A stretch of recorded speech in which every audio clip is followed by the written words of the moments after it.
This video is a proper EDC video, one that explores real thinking behind practical, real-life considerations into what to carry with you and how to carry it. If you're new to the idea of EDC, there's a whole community of people out there who consider themselves EDC enthusiasts, and what that means is they get quite obsessive about considering exactly what gear they carry with them every day. Things like pocket knives, torches, first aid gear, watches, key storage tools, and much more are all thought about in great detail.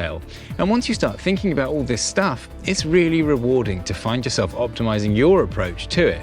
But what many EDC channels overlook is the how part of the thought process, and they tend to just focus on the gear. In this video, the gear doesn't really matter at all. It's much more about the approach or the philosophy itself. Over the last few years, I've come to think of the things that I carry in three main groups: augmentation items, convenience items, and things that prepare me for unexpected events. I initially kept all three types of gear in my pockets, but that does mean a lot of stuff in my pockets, and I never really had a format for carrying more things when I need to. So all this has evolved into the format I'll discuss in this video. Starting with my pockets, I have the pry bar, a quick access knife, periscope style torch, and a Zippo with a butane insert. And these are all items I consider to have this augmentation role. These are the things that augment my physical abilities in very broad terms. They need to be deployable and usable with one hand or no hands in the case of the torch, and they basically augment my strength, dexterity, cutting ability, night vision, and of course this godlike ability to start fire. I've done another video looking in more detail at the actual items and in more detail at the whole augmentation philosophy itself, so do check that out. Still in my pockets, we then have these two further items that I consider essential for the convenience purpose.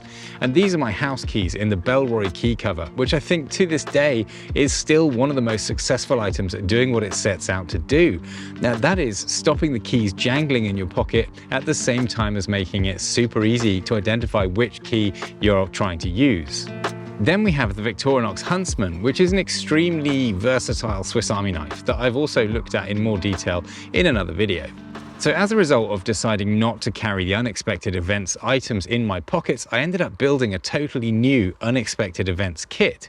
Previously, I kept a range of useful unexpected events items in this DCF wallet by Wild Sky Gear, but as a result of it being allowed to grow in size, it's now an extremely well-rounded and useful kit with many more items covering many more situations.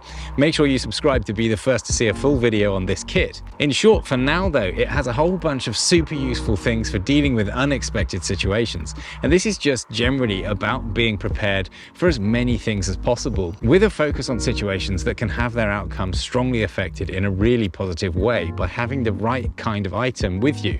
Essentially high impact but low frequency. Things like first aid, including eye wash and burn plasters, splinter tweezers, tick removers, painkillers, rubber gloves, alcohol wipes for sanitization, non-alcohol wipes for wound cleaning, zip ties, duct tape, and a few tools for fixing things, and many more items that are just useful to have when you need them. And this is all organized in a tool roll from Lochby, and actually I think the tool roll is a really good way of maximizing ease of access and organization without compromising internal capacity too much. This was a freebie, but it was sent with no obligation, so I'm happy I've found this use for it.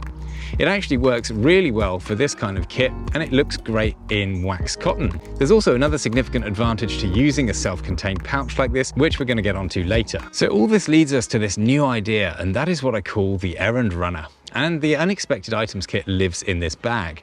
This is a small bag that I grab whenever I go out of the house, and it has my car keys in it, which are keyless entry, so I just grab the bag and I can use the car.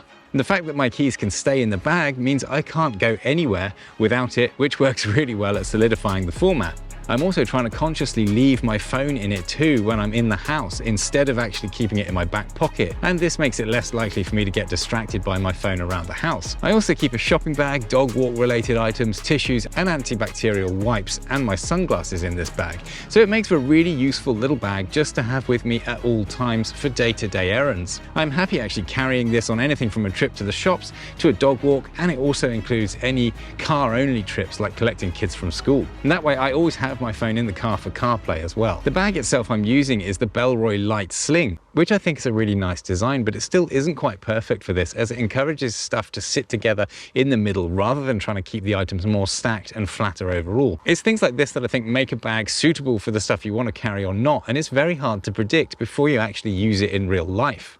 The reason I call it the Errand Runner is because it itself fits into a broader concept of different bags for different kinds of activities. This bag is clearly too small for bigger weekend day trips.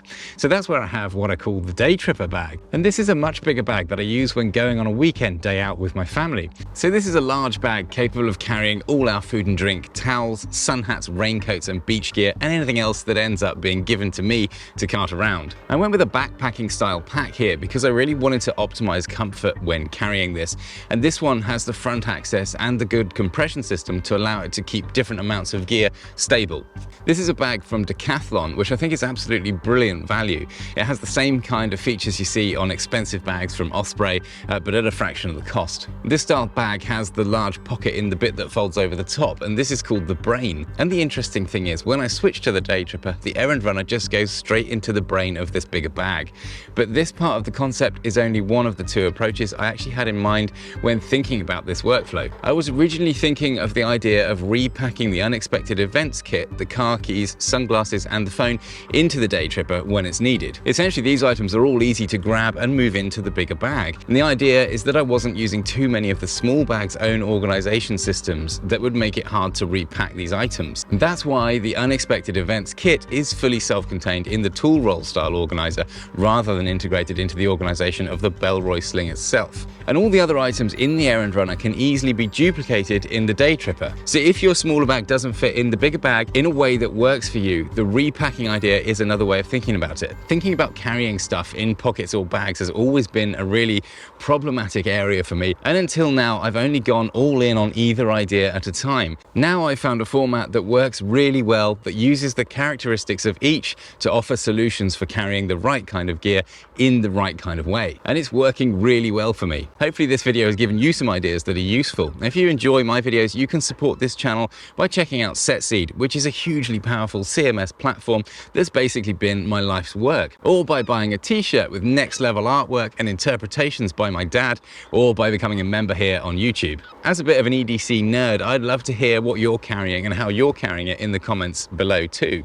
If you enjoyed this video, you'll love this one, where I go through the kit I've put together for making legitimately good coffee at home, and the whole thing's completely portable, so it actually works really well when you're traveling and camping as well, and I'll see you there.